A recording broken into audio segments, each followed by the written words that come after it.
नमस्कार dear student, YouTube channel पाठशाला express में आप सभी का स्वागत है। मैं हूं मनोज कुमार। आज हम क्लास 10th एनसीईआरटी मैथ्स में अर्थमेटिक प्रोग्रेशन की एक्सरसाइज नंबर 5.4 का डिस्कशन क्वेश्चन नंबर फर्स्ट से करेंगे।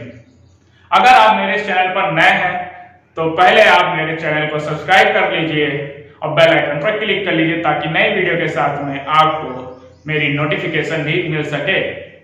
अगर आपको मेरा ये चैनल वीडियो अच्छा लगे तो प्लीज लाइक करिए, कमेंट करिए।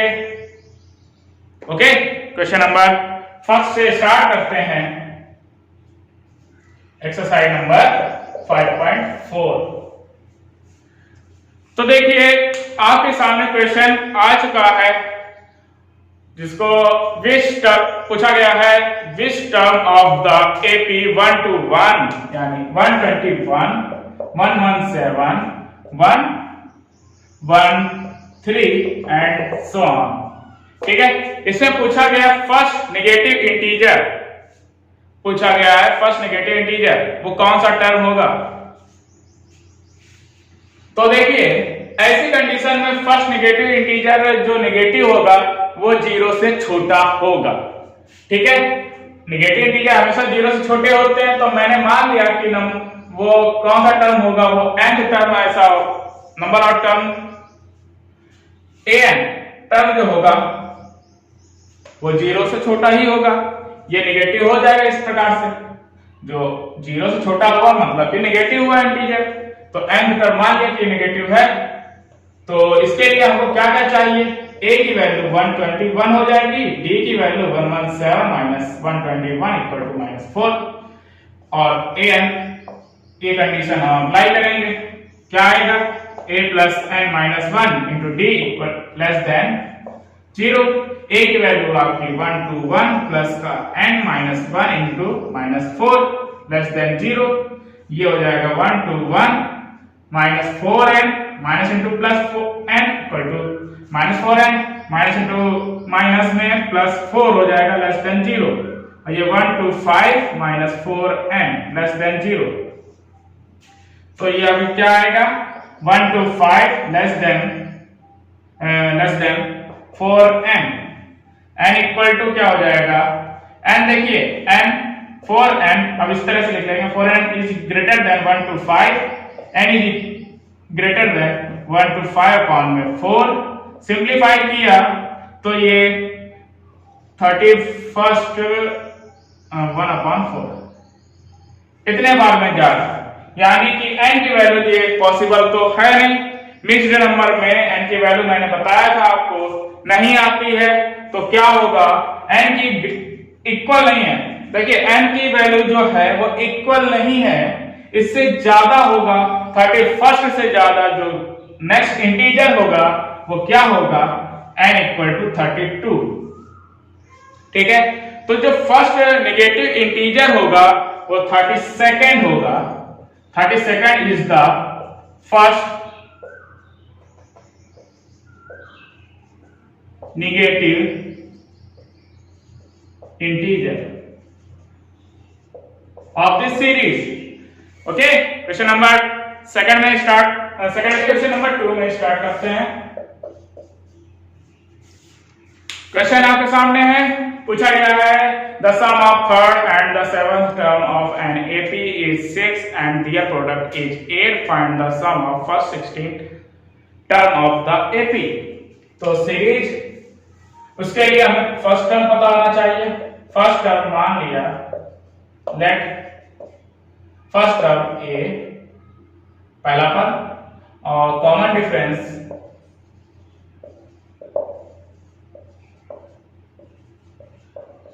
d। तो a3 की वैल्यू क्या हो जाएगी? a3 प्लस a7 की वैल्यू हमने दे रखी है कितनी? 6। a3 इंटू 8 a7 की वैल्यू दे रखी है 8।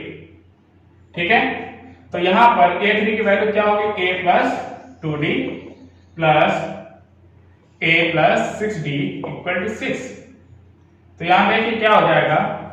2a plus 8d equal to 6, 2 common a plus 4d equal to 6। तो a प्लस 4d की वैल्यू हो जाएगी 3। 2 से डिवाइड हो जाएगा 6, 3 टाइम में आ जाएगा। अब देखिए A3 इक्वेशन फर्स्ट ले लीजिए, equation second from equation first, ये हो जाएगी third equation from equation second. तो ये हो जाएगी A3 की वैल्यू क्या है, a plus 2d a plus 6d equal to 8। तो ये हो जाएगा। अब देखिए क्या कर सकते हैं, यहां पर फ्रॉम इक्वेशन 3 क्या करेंगे हम, a equal to 3 minus 4d रख सकते हैं। थर्ड इक्वेशन से हम a की वैल्यू उठाकर 3 माइनस 4d पुट कर देंगे इस इक्वेशन में। तो ये क्या हो जाएगा, 3 माइनस 4d प्लस का 2d, ये 3 माइनस 4d प्लस का 6d इक्वल टू 8। तो देखिए 3 प्लस माइनस 2d हो जाएगा, 3 प्लस 2d हो जाएगा इक्वल टू 0, सॉरी 8। ओके, अब क्या होगा, a minus b, a plus b multiply में हो तो क्या होता है, 3 square minus 2d square equal to 8। ठीक है, अब बोलते हैं क्या, ये 9 हो गया, ये माइनस 4d स्क्वायर हो गया 8। अब 4d स्क्वायर इक्वल टू क्या हो जाएगा, इधर ये देखिए 9 माइनस 8 और ये 4d स्क्वायर, तो 4d स्क्वायर बराबर क्या हो जाएगा 1। तो d स्क्वायर इक्वल टू 1/4, यानी कि वैल्यू d की वैल्यू क्या आ जाएगी, प्लस माइनस 1/2, स्क्वायर रूट 1/4 का प्लस माइनस 2 हो गया। ठीक है, अब हमको d की वैल्यू मिल चुकी है, तो taking d equal to half, तब पुट इन इक्वेशन थर्ड, तो a की वैल्यू आपकी आ जाएगी 3 minus a plus 4 into half equal to 3, a की वैल्यू a प्लस ये 2 इक्वल टू 3, तो a की value 3 minus 2 equal to 1, a की वैल्यू आ गई 1। ठीक है, अब देखिए क्या कर सकते हैं, अब taking d equal to minus half, put करेंगे इसी में 4 into minus half equal to 3, तो ये आ जाएगा माइनस 2 इक्वल टू 3, तो a की वैल्यू आ गई 5, 2 उधर जाएगा ऐड हो जाएगा, तो d की value plus minus half equal to a की वैल्यू 1 एंड 5। अब क्या करना है, हमें सम ऑफ 16th टर्म बताना है। तो देखिए क्वेश्चन, क्या मैं ये इरेज कर सकता हूं, आप नोट कर लीजिए, फिर इरेज करके आगे का क्वेश्चन करते हैं जो इसमें पूछा गया है।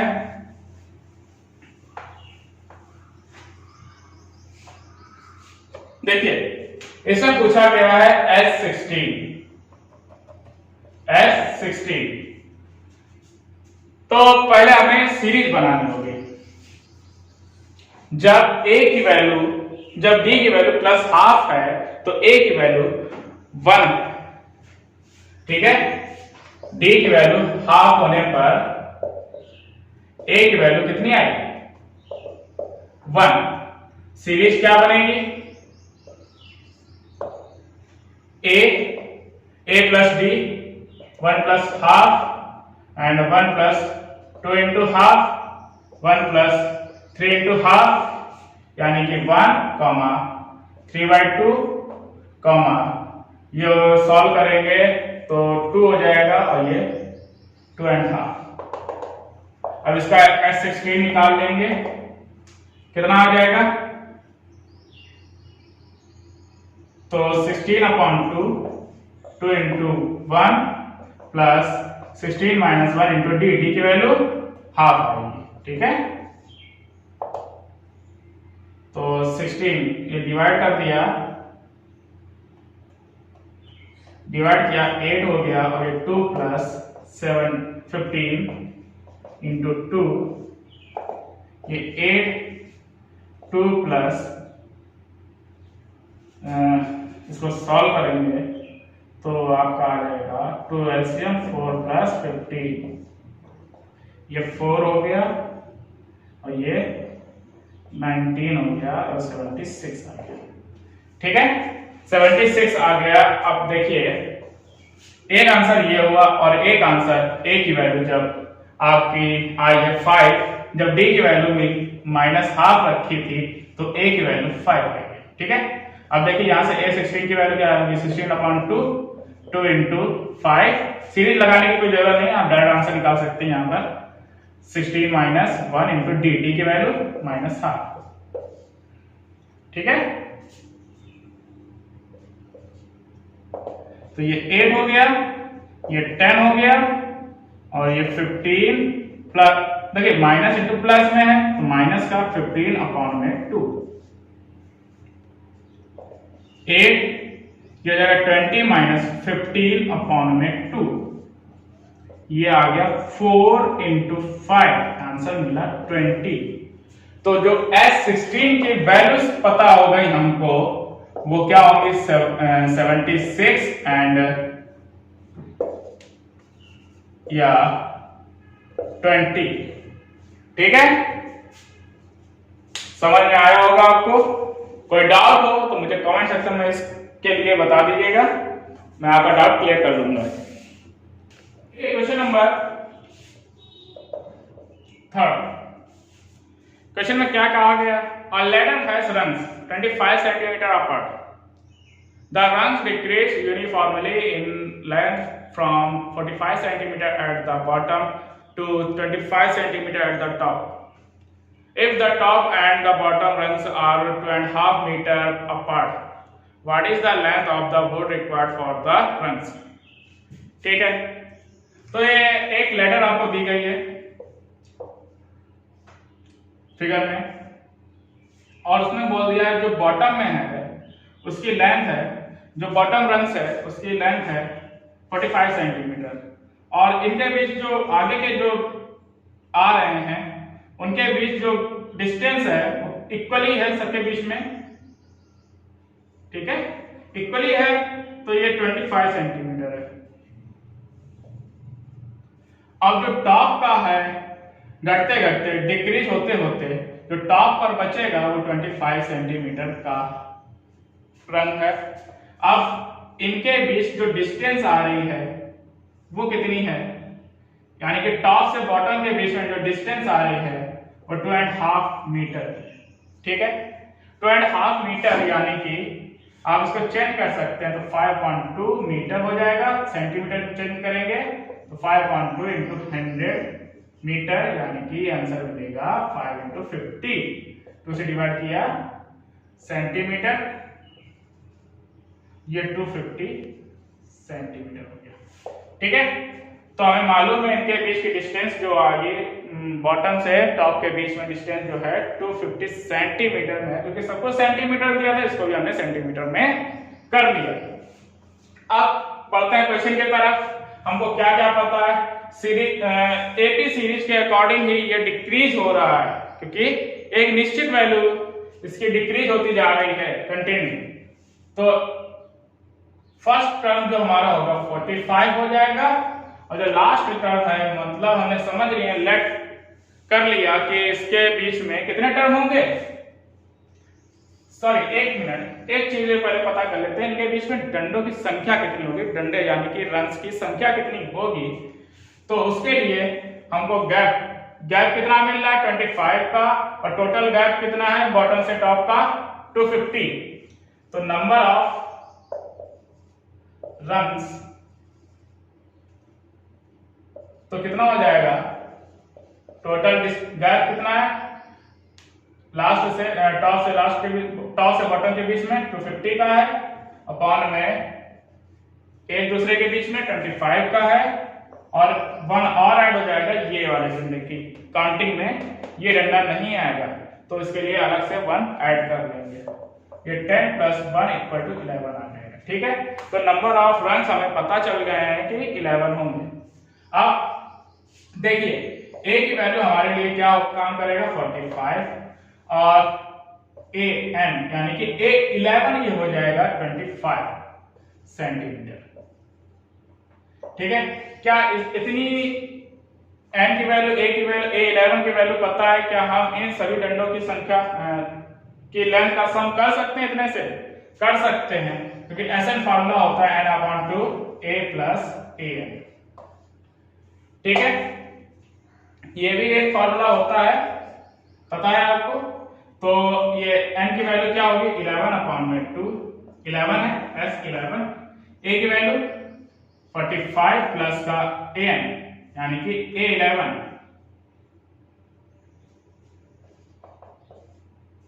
तो s 11 11/2 45 a 11 की वैल्यू 25 11/2 इंटू ये ऐड हो जाएगा 7 डिवाइड किया 11 into 35 5 385 centimetre. The sum of 11 rungs length कितनी हो जाएगी 385 सेंटीमीटर। ओके, क्वेश्चन नंबर 4 पर आते हैं। देखिए क्वेश्चन नंबर 4 क्या पूछा गया? The house of a row are number consecutively from 1 to 49 so that there is a value of x such that the sum of the number of the house preceding the house number x is equal to the sum of the number of the house following it. Find the value of x. कुछ समझ में आया क्या पूछा गया? बताया गया है कि एक हाउस मतलब मकान की एक रो है, ठीक है, उसमें पहला मकान की वैल्यू 1 है, पहले मकान की जो संख्या है वो 1 है, फिर उसके बाद 2, उसके बाद 3, इसी तरह से 49 तक पहुंच गए 49। ठीक है, इस तरह से 49 तक हैं और उसमें से बता दिया कि x एक ऐसी वैल्यू है, यहां कोई मान लो एक x होगी, x एक ऐसी वैल्यू है जो इसके पहले जितने मकान पड़ रहे हैं उसका जो सम आएगा और इसके बाद के मकान जो पड़ रहे हैं उसका जो सम आएगा वो बराबर होंगे। तो देखिए कैसे करेंगे। अब इसी फिगर को समझिए और देखिए क्या कर सकते हैं। हमको पता है कि x a की वैल्यू यहां पर 1 है। सीरीज कैसे चल रही होगी? x से पहले, x से पहले x मकान संख्या x से पहले यानी कि before address house number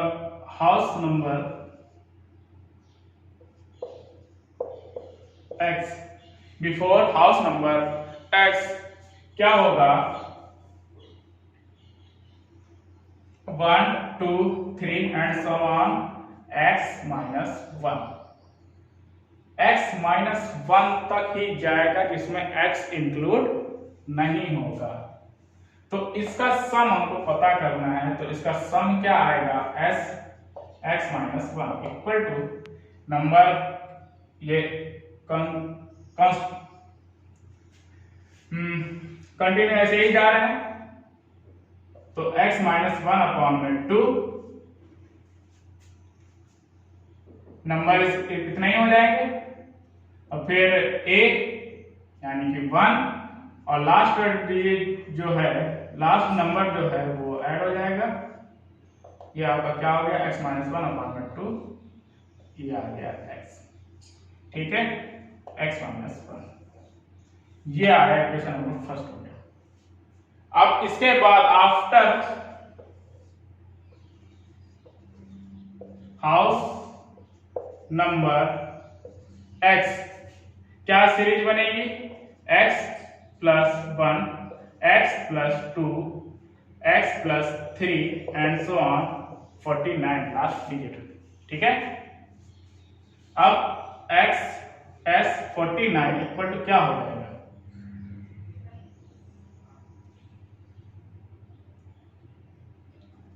49/2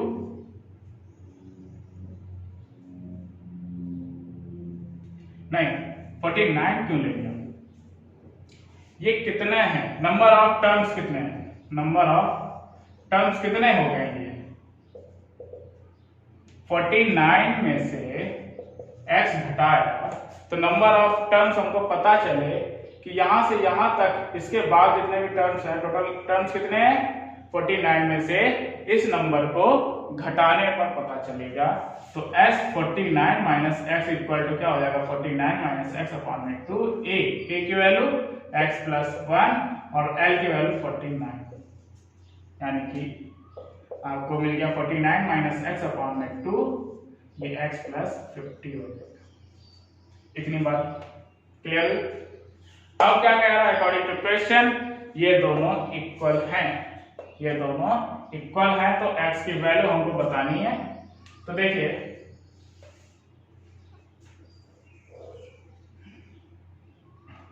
f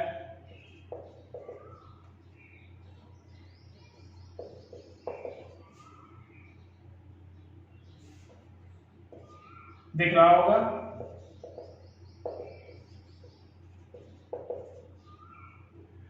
x minus 1/2 into x 49 minus x/2 x plus 50, ये 2 से 2 cancel, x square minus x आ गया, मल्टीप्लाई करा लीजिए इसमें भी 49x minus x square plus 50 का 49 में करेंगे मल्टीप्लाई तो कितना आ जाएगा 2450 और माइनस का 50x। ठीक है, अब ये ऐड हो जाएगा 2x स्क्वायर 49 माइनस 50 तो माइनस का 50 और इधर आएगा कैंसिल हो जाएगा।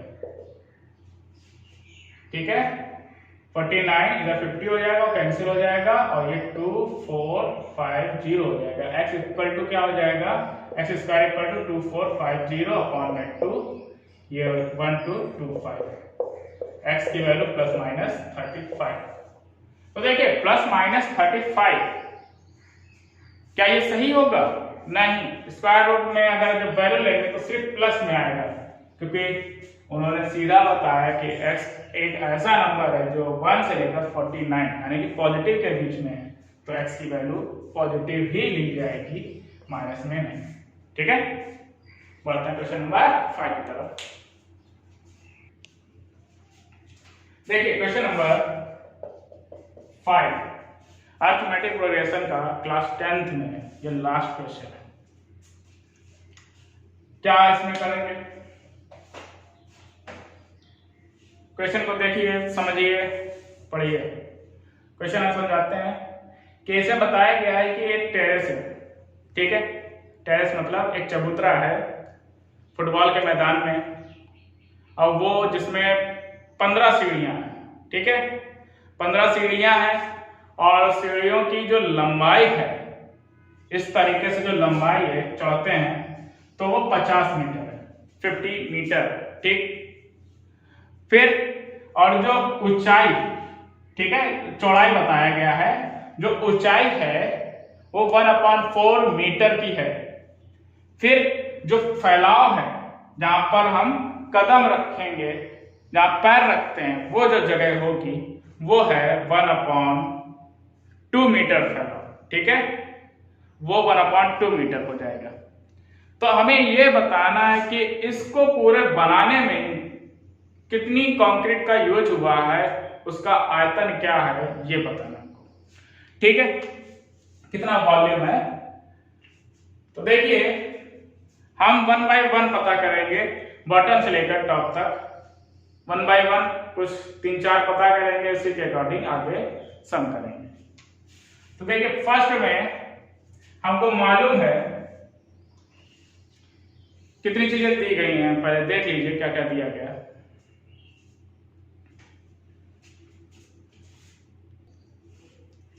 पहली सीढ़ी के लिए फर्स्ट स्टेप यानी कि पहली सीढ़ी क्या हो जाएगी, पहली सीढ़ी के लिए,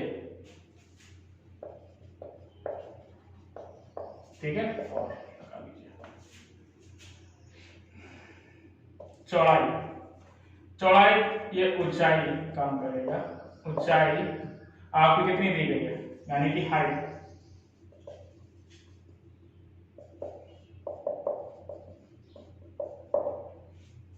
वन अपॉन 4 मीटर, ठीक। और ब्रेथ यानी कि चौड़ाई, जो फैलाव बताया गया है 1/2 मीटर, लेंथ लंबाई वो है आपका 50 मीटर। जो वॉल्यूम आएगा, जितना यूज हुआ कंक्रीट, वो क्या होगा, volume L into B into H, लंबाई गुणे चौड़ाई गुणे ऊंचाई। तो देखिए लंबाई 50, 1/2 इंटू 1/4, ठीक है, ये आ गया 25 मीटर क्यूब। चलिए यह पर छोड़ देते हैं। अब आगे बढ़ते हैं सेकंड, फॉर सेकंड यानी कि अब लिख लेंगे हिंदी में भी, दूसरी लिख देते हैं, दूसरी सीढ़ी के लिए फॉर सेकंड स्टेप। तो इसमें क्या, हाइट आपको पता है, हाइट क्या हो जाएगी, हाइट चेंज हो जाएगी बस, तो इतनी ही हाइट और ऐड हो जाएगी 1/4 प्लस 1/4 यानी कि 2 इंटू 1/4, ठीक है, बस बाकी सब कुछ ऐसे रहेगा। तो वॉल्यूम क्या आ जाएगा, ये तो कर लेते हैं, वॉल्यूम क्या आ जाएगा, या इसको हम V1 मान लेंगे, V1, और ये हमारा वॉल्यूम V2, ये हमारा हो जाएगा L into B into H. यहां बदल रहा है, H सिर्फ 50 इंटू बी की वैल्यू 1/2 इंटू 2 इंटू 1/4, ये H की वैल्यू आई। तो बस सिर्फ ये 25 हो गया इंटू में 2 इंटू 1/4, तो 2 इंटू 25/4,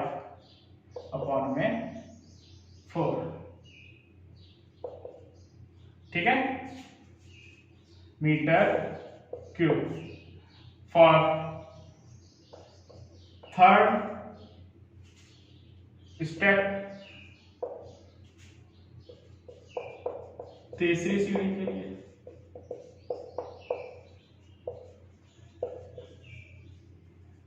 उसके लिए क्या होगा, V, सिर्फ हाइट चेंज होगी, 3 इंटू 1/4 हो जाएगा, ठीक है, 1/4 प्लस 1/4 प्लस 1/4, अब 3 इंटू 1/4 हो जाएगा, बाकी सब कुछ वही रहेगा। लेंथ आपकी वही 50 मीटर और ब्रेथ आपकी क्या हो जाएगी 1/2 मीटर। ये तो चेंज हो नहीं रहा है, तो वॉल्यूम V3 क्या हो जाएगा, 3 इंटू 1/4 इंटू 50 इंटू 1/2, तो ये सॉल्व होकर आ जाएगा 25, 3 इंटू 25 अपॉन में ये 25 आया, 25/4 V3 की वैल्यू आ गई। ठीक है, हमारे पास जो जो वैल्यूज आई हैं उन पर ध्यान देंगे। V1 V2 and V3 V2 V1 V2 V3 देख रहे हैं। तो यहाँ पर अगर हम इसको थोड़ा सा सिंप्लीफाई कर दें, 25/4 इंटू 1 या 1 इंटू 25/4, बात एक ही है। तो देखिए इसी तरह से सिर्फ इस नंबर में इंक्रीमेंट हो रहा है। तो सम टोटल वॉल्यूम क्या हो जाएगा, V1 plus V2 plus V3 और कितना V15, इतना होगा जाके। तो S15 इक्वल टू 15/2, A की वैल्यू आपकी V1 यानी कि 25/4। अब देखिए यहाँ पर पहले हम V15 की बात कर लेंगे। V15 कितना होगा, 15 इंटू 25/4 होगा। ठीक है, मीटर क्यूब, यहाँ पर मीटर क्यूब, यहाँ पर मीटर क्यूब। डायरेक्ट फॉर्मूला लगाते हैं A प्लस nth टर्म यानी कि V15 कितना होगा, 15 इंटू 25/4। ठीक है, अब यहां बढ़ते हैं। 15/2 25/4 प्लस ये एलसीएम वगैरह 15/2 इंटू में 1/4 कॉमन लिया, 25 प्लस 15/2 1/4 और ये 25 15 इंटू 25, तो 15/8 हो गया ये। और इसको 16 इंटू 25 लिख सकते हैं। 15/8 इंटू में मल्टीप्लाई करेंगे तो 400 हो जाएगा और डिवाइड करेंगे इसका तो 15 करने की जरूरत थी। ये 8 2 जा तो 15 इंटू 2 इंटू 25 कितना आ जाएगा, 750 मीटर क्यूब। 50 और मल्टीप्लाई, ठीक है। Okay, question number